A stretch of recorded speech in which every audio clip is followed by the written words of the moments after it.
Assalamualaikum warahmatullahi wabarakatuh. Bismillahirrahmanirrahim. Innal hamdalillah nahmaduhu wa nasta'inuhu wa nastaghfiruh wa na'udzu billahi min shururi anfusina wa min sayyiati a'malina.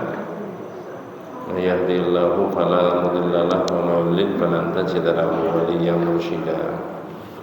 Asyhadu an la ilaha illallah wahdahu la syarika lahu wa asyhadu anna Muhammadan abduhu wa rasuluhu la nabiyya ba'dah. Allahumma shalli ala Muhammad wa ala ali Muhammad kama shallaita ala Ibrahim wa ala ali Ibrahim wa barik ala Muhammad wa ala ali Muhammad kama barakta ala Ibrahim wa ala ali Ibrahim fil alamin innaka Hamidum Majid. Amma ba'du. Ma'asyiral muslimin rahimani wa rahimakumullah. Usikum wa nafsi bi taqwallahi faqad faza man ittaqa. Ibu-ibu, bapak-bapak, adik-adik, para jamaah rahimahullah. Syahadat kita tentang Rasulullah itu ada 5 penjelasan. Lafalnya adalah wa asyhadu anna Muhammadan Rasulullah. Aku bersaksi bahwa Muhammad itu adalah utusannya Allah. Dalam beberapa kajian kitab tauhid, 5 pembahasan itu pertama, al-imanu bi annahu mursalun min indillah. Percaya bahwa pada hakikatnya Nabi Muhammad itu adalah utusannya Allah Subhanahu wa ta'ala. Jadi maka di beberapa keterangan Al-Quran, Nabi disuruh menjelaskan tentang dirinya supaya para sahabat dan umat yang mengikuti Nabi itu tidak keliru persepsinya tentang siapa Nabi itu. Ayatnya sudah sering kita baca, qul innama ana basyarun mithlukum yuha ilayya. Katakan Muhammad bahwa sesungguhnya aku ini manusia biasa seperti Anda semuanya. Dari situ maka keberadaan Nabi itu secara biologis sama dengan kita. Kebutuhan dasarnya, kebutuhan biologisnya, kebutuhan sosialnya, dan sebagainya, dan sebagainya. Yang membedakan adalah yuha ilayya, saya cuma menerima wahyu saja. Inilah yang dinamakan al-imanu bi annahu mursalun min indillah. Percaya bahwa Nabi Muhammad itu utusannya Allah.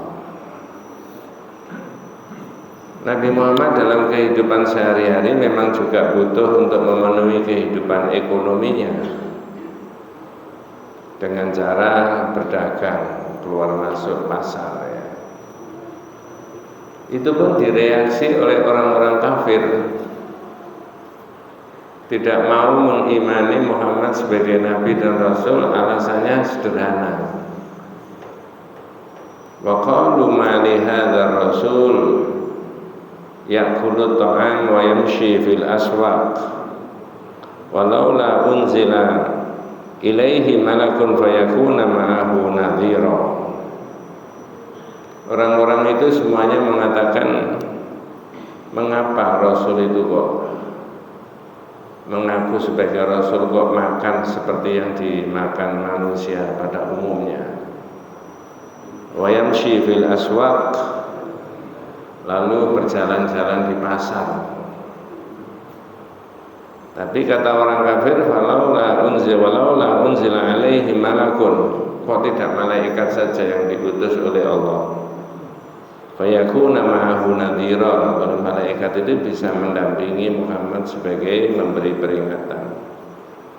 Ini pikiran salah dan ditunjukkan oleh Al-Quran sikapnya orang kafir itu kepada kita.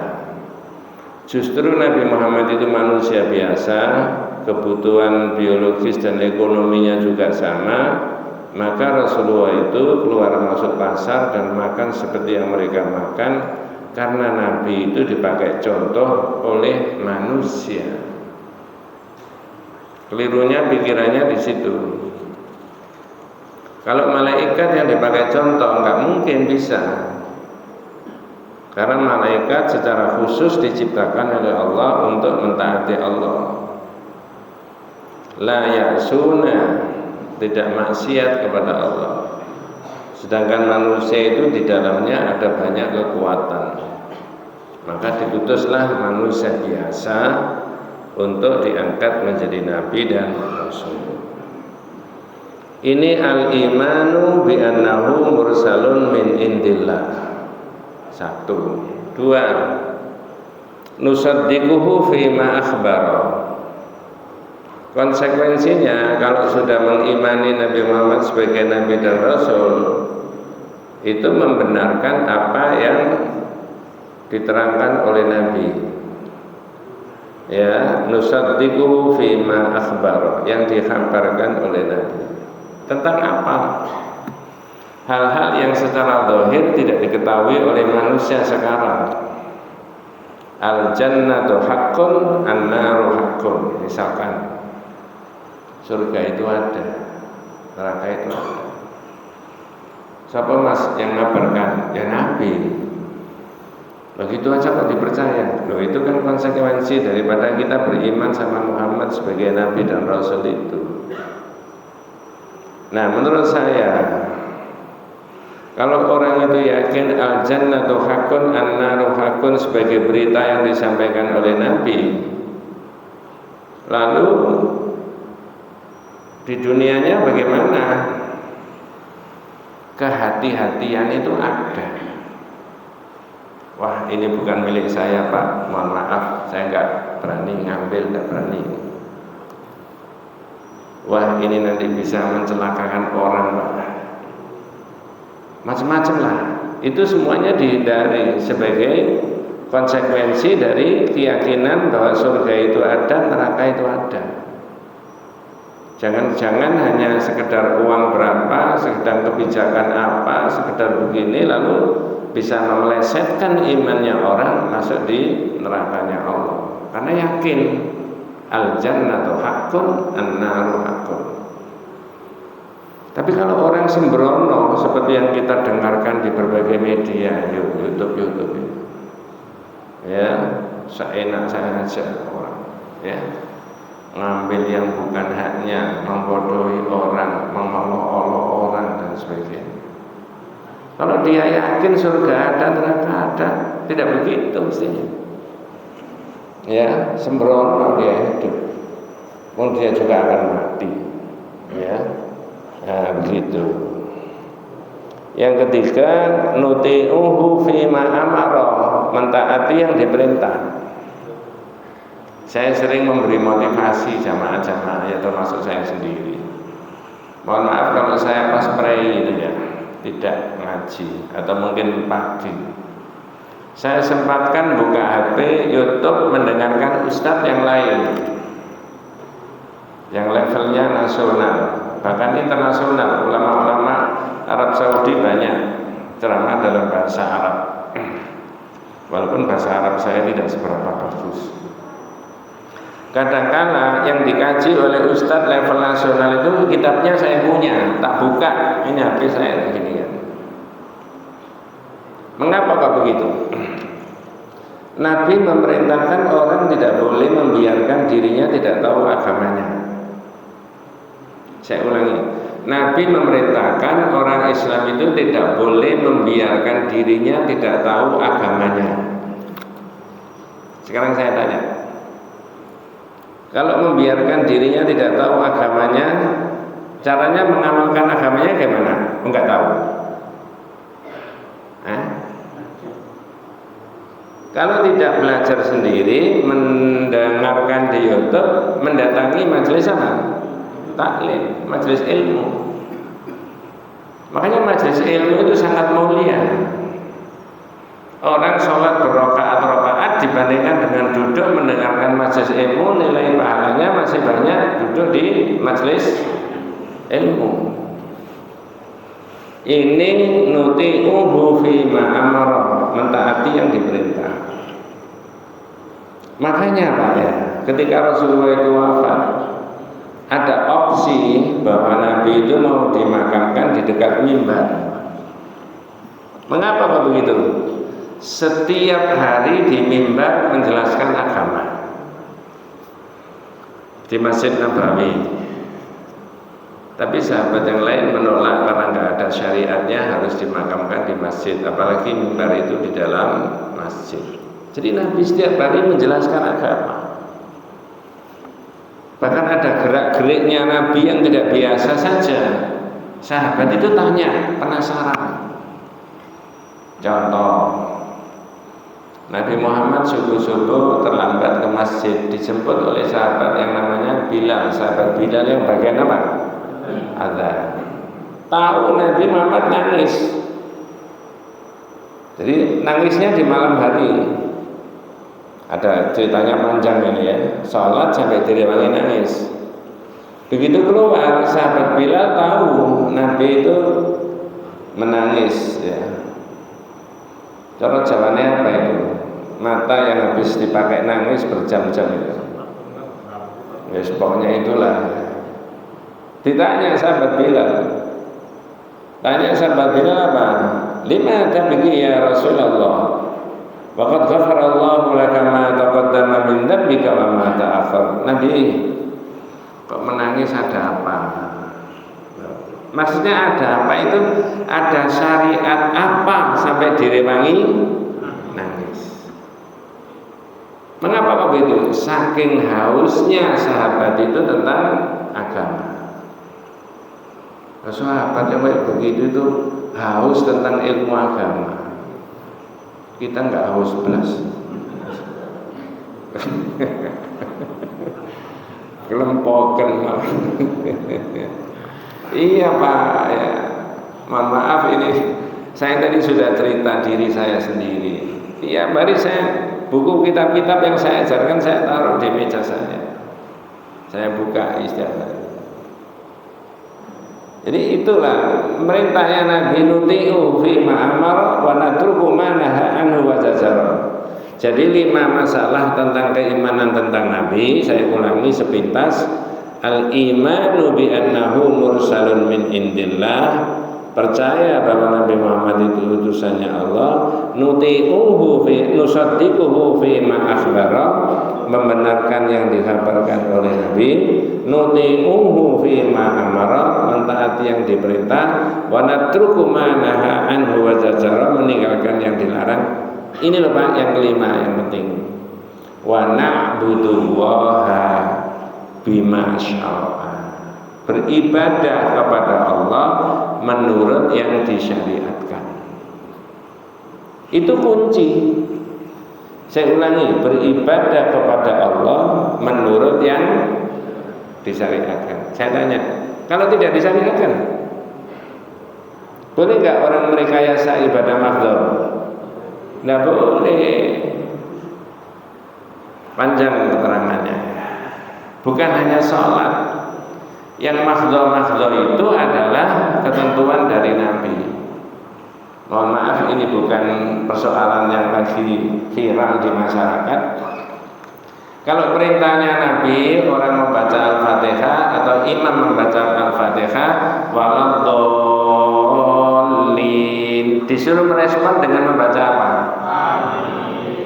Nggak ada, mohon maaf, ini murni agama. Jangan dibuat mainan. Ini sunnahnya Nabi kok dibuat mainan. Di depan saya itu tidak ada yang amin. Jangan. Kalau kaitannya baca waladhdallin ya harus amin. Tulisannya beda dengan yang dipasang di baliho itu. Kalau dalam bahasa Indonesia A-nya 2, I-nya 2, panjang. Ini serius Pak. Nabi yang memerintahkan, jangan dibuat mainan. 2, tak kasih contoh 2 saja. Jangan tadi sholat, nanti juga sholat. At-tahiyatu lillah, yang dipakai isyarat jarinya yang mana? Telunjuk saja atau ada yang lain? Telunjuk saja. Boleh nggak begini Pak? Nggak boleh. Begini Pak, jangan dibuat mainan. Itu namanya man hazala bi syai'in fihi dzikrullah awil Qur'an awil Rasul. Orang yang bersenda gurau dengan menyebut Allah, Al-Qur'an dan Rasul dan sunnah-sunnahnya Nabi. Maka itulah saya katakan keterangan yang kelima berkaitan dengan keimanan kita atau syahadat kita tentang Rasul adalah wa na'budullaha bima syara'a. Beribadah kepada Allah menurut yang disyariatkan, atau dengan bahasa lain la ibadata illa ma jaa bihi Rasulullah SAW. Tidak ada model ibadah kecuali yang diajarkan oleh Nabi. Nah, di situ itu konsekuensi dari syahadat tentang Rasulullah Shallallahu Alaihi Wasallam itu tadi. Nah, makanya di dalam kitab Tauhid itu ada judul Himayatun Nabi Janabat Tauhid wa saddahu kulla tariqin yusilu ila asyirk. Upaya Nabi, ikhtiar Nabi di dalam menjaga kemurnian tauhid dan membendung setiap jalan yang menuju kepada kesyirikan. Judul itu yang mengarang penulis kitab Tauhid itu sendiri. Tetapi diberi keterangan berkaitan dengan hadis-hadis Nabi. Saya ulangi, supaya orang tidak keliru tentang Nabi Muhammad, maka dalam judul Tauhid di HP saya ada kitabnya, saya bukakan ya. Ada judul Himayatun Nabi Janabat Tauhid wa saddahu kulla tariqin yusilu ila asyirk. Upaya Rabbi dalam menjaga kemurnian tauhid dan menutup segala jalan yang menuju kepada syirik. Coba saya sebelum masuk dalam pembahasan ini ya, dengan saya aturi sedikit. Apakah orang Nasrani itu menganggap Al-Masih itu sebagai bagian dari Allah? Orang Nasrani, kalau kurang jelas, apakah orang Nasrani berpendapat bahwa Al-Masih ini putranya Allah? Ya tahu? Itu sudah urusan mereka, bukan urusan kita. Sekarang saya tanya tentang Nabi Muhammad. Apakah orang Islam boleh meyakini bahwa Nabi Muhammad ini bagian daripada Allah? Boleh apa tidak? Halo? Ini harus tegas Pak. Harus pede. Enggak toh? Dua. Ya. Apakah orang Islam boleh mengatakan bahwa di dalam diri Nabi Muhammad itu ada unsur-unsur rububiyah dan unsur-unsur uluhiyah? Nah, sekarang keterangannya. Apa maksudnya unsur-unsur rububiyah dan unsur-unsur uluhiyah? Unsur-unsur rububiyah itu adalah unsur-unsur yang ikut menciptakan, ikut mengadakan, ikut mengatur. Dalam iman kita yang mengadakan, mengatur semua alam, bahkan diri kita sendiri, satu-satunya siapa? Allah. Di dalam diri Muhammad tidak ada. Ya. Karena Nabi Muhammad itu kata Al-Qur'an basyarun mithlukum. Ya. Dua apa? Berikutnya pertanyaan saya tadi, apakah di dalam diri Nabi Muhammad itu ada unsur-unsur uluhiyah yang boleh diilahkan mendampingi Allah? Di samping manusia muslim itu mengilahkan Allah, mengilahkan juga Nabi Muhammad. Boleh apa tidak? Tidak. Oke, orang sudah mengatakan iyyaka na'budu wa iyyaka nasta'in. Hanya kepadamu kami menyembah ya Allah, dan hanya kepadamu kami minta. Nah, Saya tanya tapi jangan salah paham. Nanti tak lanjutkan. Apakah di dalam diri Nabi Muhammad itu, apakah Nabi Muhammad itu diciptakan dari nurnya Allah? Iya atau tidak? Tidak. Mohon maaf kalau ada yang berbeda pendapat. Tapi sebagian menyatakan iya, diciptakan dari nurnya Allah sebelum menciptakan langit bumi. Tidak. Unsur-unsur Allah itu tidak ada di dalam diri Nabi Muhammad. Karena Nabi Muhammad itu adalah manusia biasa. Nah, di situ ya. Maka kita tidak boleh meyakini hal-hal yang di luar dijelaskan oleh Al-Quran. Jangan begitu, Pak. Kekhawatiran Nabi di dalam satu hadis diterangkan, la tutruni kama atratin nasara Isa bin Maryam, innama ana abdun faqulu abdullahi wa rasuluh. Ya. Janganlah kalian memuji-muji aku sebagaimana orang Nasrani memuji-muji siapa? Al-Masih. Kebablasan enggak, Pak? Mereka menurut iman kita kebablasan. Orang Islam tidak boleh kebablasan tentang Nabi. Innama ana abdun, aku ini cuma hamba Allah. Faqulu abdullahi wa rasuluh. Kalau memanggil saya Muhammad Abdullah, Muhammad Rasulullah Sallallahu Alaihi Wasallam. Nah, sekarang saya bacakan hadis yang lain. Inilah kekhawatirannya Nabi Muhammad, jangan sampai dilebih-lebihkan. Dalam hadis sahih, Abdullah As-Sukhri menuturkan, tatkala dia ikut bersama satu delegasi Bani Amir menghadap Nabi, Abdullah As-Sukhri itu ikut dalam satu rombongan datang ke Rasulullah. Kemudian rombongan itu mengatakan begini, coba jenengan bisa memahami itu. Ya Rasulullah, anta sayyiduna, anta apa tadi? Anta sayyiduna. Itu kalau diterjemahkan bebas, Nabi, engkau ini adalah Tuhan kita. Itu bahasa panjenengan, bahasa saya sepertinya biasa. Tapi apa kata Rasulullah? As-Sayyid tabaraka wa ta'ala. Ya. Yang Sayyid itu adalah Allah Subhanahu wa taala. Qulu biqaulikum.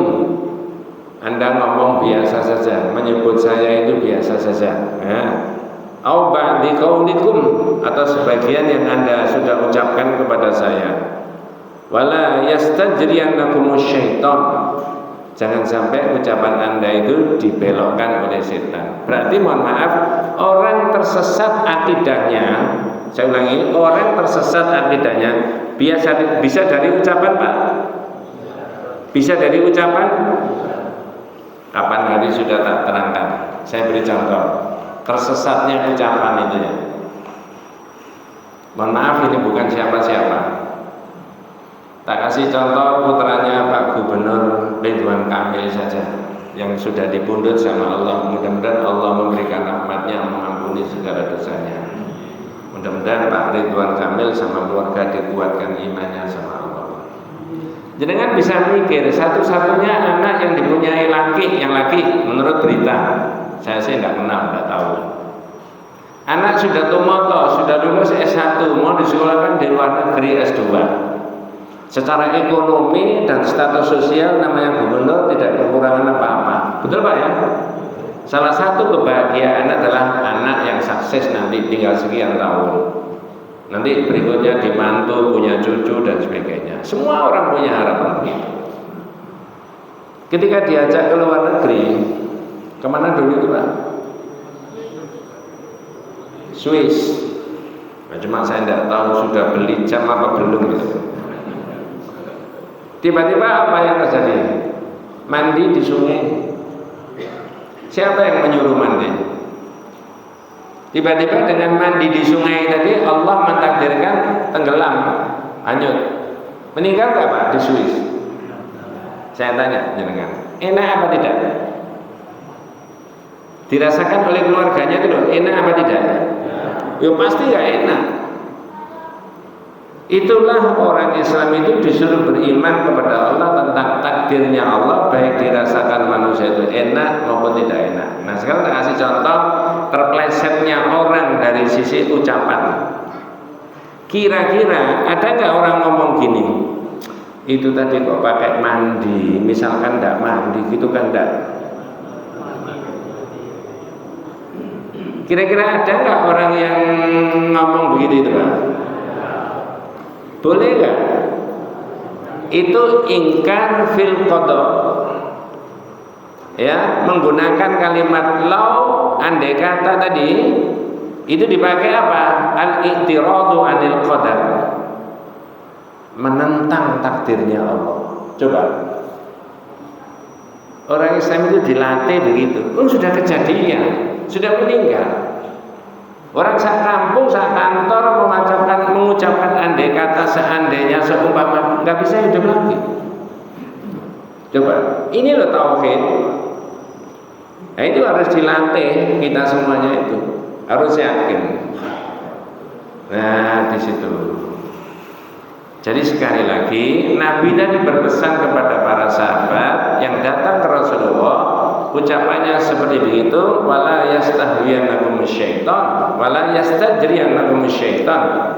Jangan sampai ucapan Anda itu dipelesetkan oleh siapa? Setan.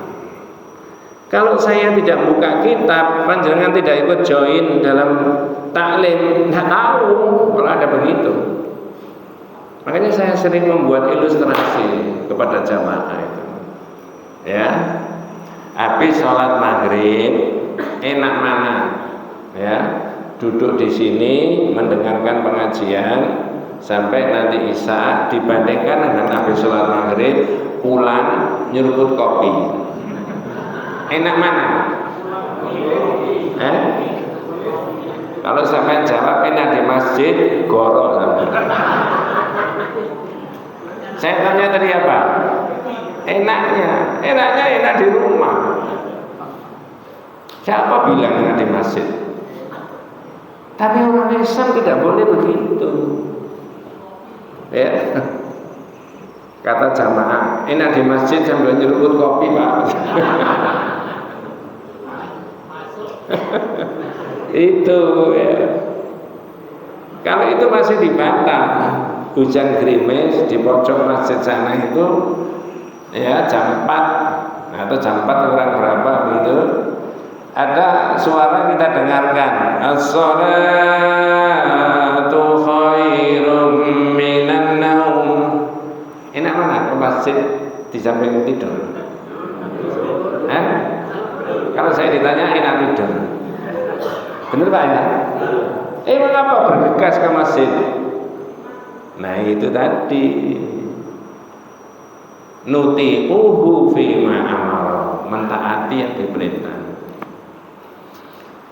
Inilah sebenarnya keterangan Himayatul Mustafa. Saya lanjut hadisnya.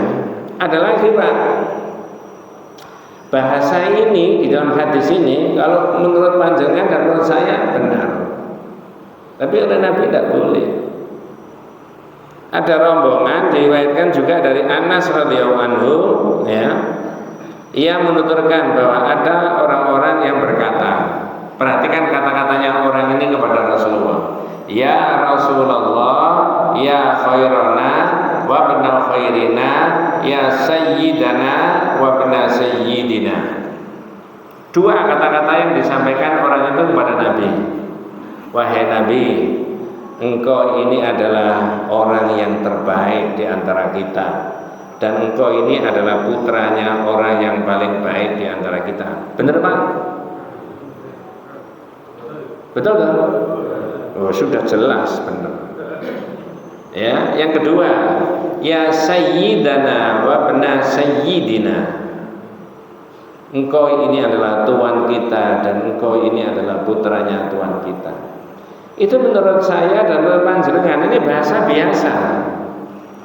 Saya tanya, dua bahasa ini bermaksud mengagungkan Nabi kan? Mengagungkan kan? Ya Rasulullah, ya khairana wa bna khairina, ya sayyidana wa bna sayyidina. Mengagungkan. Apa kata-kata Rasulullah? Ya, faqala Nabi sallallahu alaihi wasallam, ya, ayyuhan nas qulu biqaulikum wa la yastahwiyannakum syaitan. Wahai sekalian orang, ya, Anda ngomong biasa saja, memanggil saya biasa saja. Wala yastahwiyannakum syaitan. Jangan sampai Anda itu diplesetkan setan. Ana Muhammad. Apa Pak maksudnya? Saya adalah, ada terusnya. Terusnya inilah yang panjenengan harus melihara. Ana Muhammad Abdullah wa Rasuluhu. Apa tadi? Ana Muhammad Abdullah wa Rasuluhu. Saya tidak begini, tapi begini saja. Abdullah wa Rasuluhu. Saya ini hamba Allah dan satunya apa? Utusannya Allah. Ada terusnya. Ma uhibbu an tarfa'uni fawqa manzilatil lati anzalani Allahu bih. Aku tidak senang Anda itu mengunggul-unggulkan saya di atas sebutan dan kedudukan yang Allah sudah berikan kepada saya. Sebutan, kedudukan, yang julukan yang sudah Allah berikan kepada Nabi Muhammad, yaitu tadi Abdullah Rasulullah. Jadi para sahabat ketika ketemu sang Nabi, ya Rasulullah, ya Rasulullah, digitukan saja Rasulullah itu tidak kerso. Apalagi lebih dari itu. Nah, ini tauhid Pak. Contoh lebih dari itu. 2024 orang boleh minta pertolongan sama Nabi? Sekarang itu loh, boleh nggak? Nggak boleh. Tapi jangan pernah mendengar sayup-sayup ada orang yang minta pertolongan ke Rasulullah? Halo? Kepala nggak tahu aja Pak. Saya hafal bahasanya karena ditulis di kitab-kitab. Dan kitab itu menyebutkan tidak boleh. Assalatu wassalamu alaika ya Rasulullah qad khilati adrikni ya Rasulullah. Assalatu wassalamu alaika ya Rasulullah qad khilati adrikni ya Rasulullah. Semoga salawat dan salam dilimpahkan Allah kepada engkau wahai Rasulullah. Sungguh usaha saya ini sudah mentok, tolonglah saya wahai Rasulullah. Boleh Mas? Ada Mas? Saya harus terangkan. Di tauhid tidak ada. Gitu loh. Karena unsur-unsur rububiyah, unsur-unsur uluhiyah tidak ada pada diri Nabi Muhammad. Ketika Rasulullah itu wafat, Abu Bakar dengan tegas mengatakan, ayyuhan nas qad araftum wa qad alimtum bi anna Muhammad qad mata. Coba pidatonya Abu Bakar, wahai sekalian orang, Anda sekalian sudah tahu bahwa sesungguhnya Nabi Muhammad itu telah wafat, meninggal. Man kana ya'budu Muhammad fa inna Muhammad qad mata. Siapa yang menyembah Muhammad, Muhammad telah wafat. Lah minta pertolongan kepada Nabi Muhammad itu bagian dari menyembah. Wa man kana ya'budu Allaha fa inna Allaha hayyun la yamut. Dan siapa yang menyembah Allah, sesungguhnya Allah itu hidup selamanya, tidak akan apa? Wafat. Maka dalam pandangan tauhid tidak ada minta pertolongan ke Nabi. Jadi jangankan minta pertolongan ke Nabi, wong Nabi masih hidup saja digitukan tadi tidak kerso. Ya khairana wa ibna khairina, ya sayyidana wa ibna sayyidina. Tegur sama Nabi. Ya ayyuhan nas qulu biqaulikum. Anda ngomong biasa saja. Wala yastahwiyannakum syaitan. Jangan sampai ucapan Anda itu dibelokkan setan. Ana Muhammad Abdullah wa Rasuluhu. ya, saya ini Muhammad, hamba Allah dan utusannya Allah. Ma uhibbu an tarfa'uni fa manzilatil lati anzalni Allahu bih. Aku tidak senang sampean itu mengunggul-unggulkan aku ya di atas sebutan yang Allah sudah berikan ke saya. Nah, apalagi minta tolong sama siapa? Nabi. Ya, maka pidatonya Abu Bakar tadi tak selipkan dalam keterangan itu. Kemudian di tengah-tengah pidatonya Abu Bakar yang mengatakan siapa yang menyembah Muhammad, Muhammad telah wafat, dan siapa yang menyembah Allah, sesungguhnya Allah itu hidup selamanya, tidak akan wafat. Kemudian Abu Bakar membaca surat Al-Imran ayat 144. Surat apa Pak? Al-Imran ayat 144. Wa ma Muhammadun illa rasul qad khalat min qabli rusul afa imma ta'aw qutilan qalabtum ala aqabikum wa may yanqalib ala aqibai fala yadurrullaha syai'a wa sayajzillahu syakirin. Ada bahasa Indonesianya? Monggo. Ya. Muhammad hanyalah seorang rasul. Nggih. Iya, artinya Nabi Muhammad itu tidak unik, tidak satu-satunya Rasul. Banyak Rasul-Rasul sebelum Nabi Muhammad, mereka juga wafat. Terus, apakah jika dia wafat atau dibunuh, kamu berbalik ke belakang tetap? Ya, apakah andai kata Nabi Muhammad itu wafat, mati biasa, ataukah dibunuh, kamu akan jadi orang kafir kembali? Ternyata ayat itu ditulis di dinding makamnya Nabi, yang dulu rumahnya Nabi itu. Jangan kalau lewat di Raudhah, itu di belakangnya sebelah Raudhah itu kan ada makamnya Nabi kan. Ya, rumahnya Nabi, lalu di sini Raudhah, sini mimbar. Orang lewat dari sini belakang itu. Ayat itu ditulis, "Wa ma Muhammadun illa rasul, qad khalat min qabli rusul." Afa immatan au qutilan qalabtum ala aqabikum. Lanjut Pak terjemahnya. Barang siapa berbalik ke belakang, maka ia tidak akan merugikan Allah sedikit pun. Ya, wa may yanqalib ala aqibai fala yadurrullaha syai'a. Terus Allah akan memberi balasan kepada orang yang bersyukur. Wa sayajzillahu syakirin. Disitulah sebenarnya tugas kita tentang Nabi Muhammad itu, persepsi kita supaya kita tidak salah. Siapa sebenarnya Nabi kita Muhammad SAW itu? Ya, maka judulnya tadi Himayatun Nabi Janabat Tauhid Wasaddahu Kulla Tariqin Yusilu ila Asyirik. Upaya Rasulullah dalam memelihara tauhid dan membendung setiap jalan yang menuju kepada syirik. Terus isinya adalah Nabi berupaya berikhtiar agar tidak diagung-agungkan melebihi kedudukan yang sebenarnya. Yang diagung-agungkan itu Allah, tadallul wa ta'zim. Kita ini mengagungkan Allah dan merendahkan diri di hadapan Allah. Tapi kalau mengagungkan Nabi Muhammad, maksudnya kita ini mengikuti sunnah dan syariat yang diajarkan oleh Nabi kita Muhammad Sallallahu Alaihi Wasallam.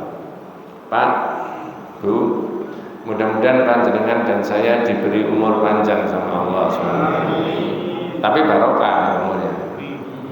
Apa yang umur panjang toh? Umur panjang yang apa? Barokah.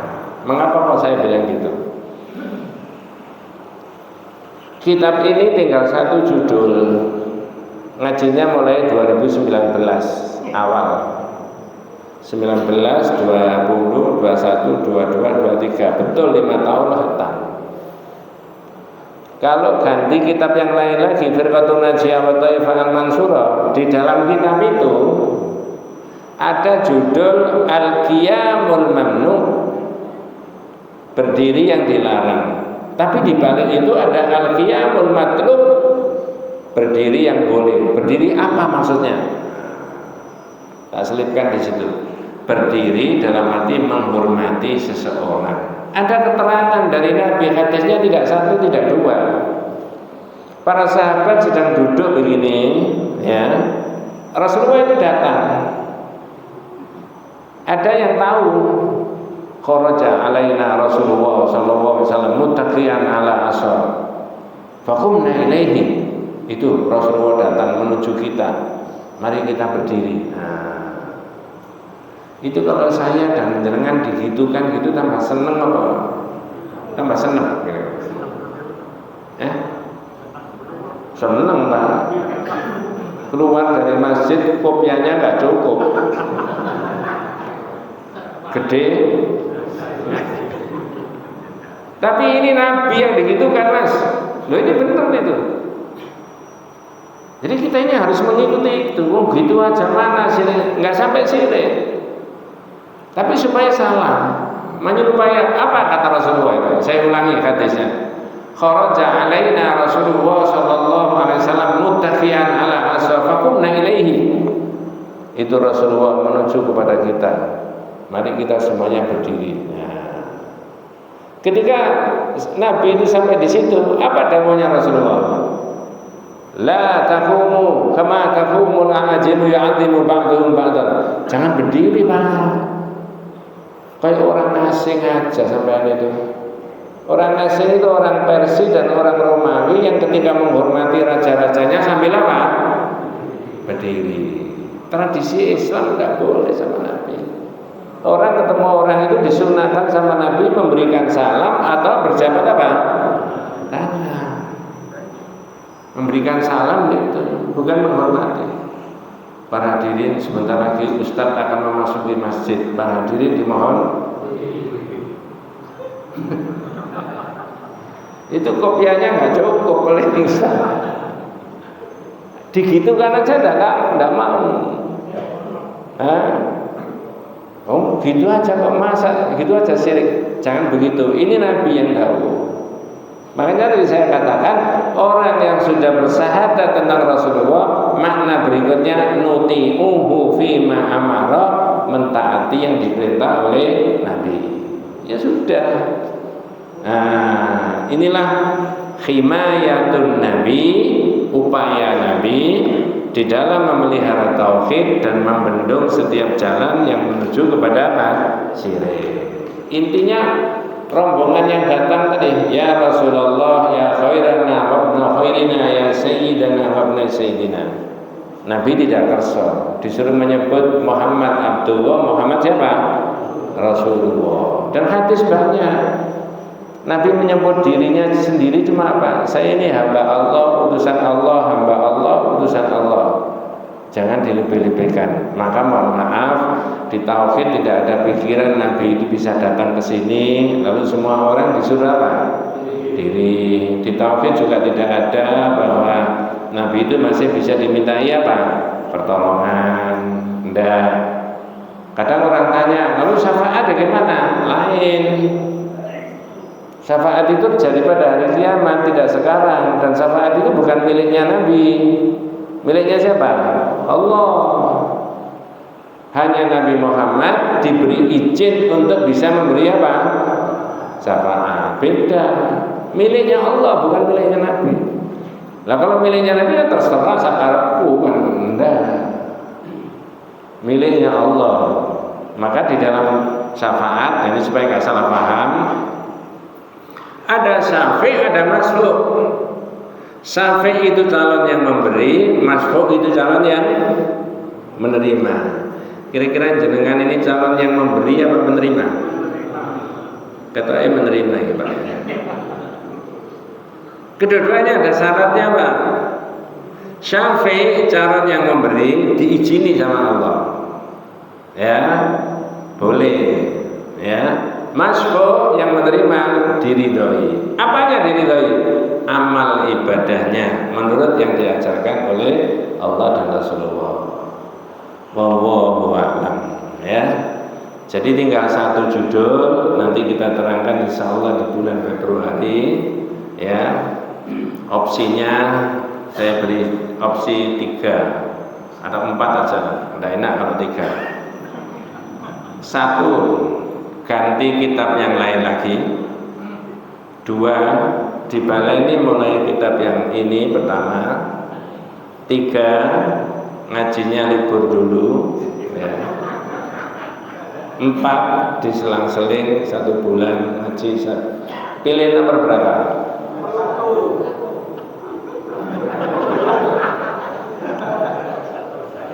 Yang 1 tadi apa? Ganti kitab yang lain. Ya, jangan asosiasinya macam-macam. Itu semuanya tak tawarkan, Pak. Firqatun Najiyah wa Thaifah Mansurah itu butuh 4 tahun. Ini 5 tahun ini. Tak lihat catatan saya itu awal 2019. Ya. Lalu ada Covid, libur beberapa kali waktu itu kan. Nah, nanti kalau ganti Firqatun Najiyah berarti 2024, 25, 26, 27. Ya. Sedang presidennya baru kan. Wallahu a'lam. Ya. Kita tutup dengan doa kafaratul majlis. Subhanakallahumma wa bihamdika asyhadu an la ilaha illa anta astaghfiruka wa atubu ilaik. Assalamualaikum warahmatullahi wabarakatuh.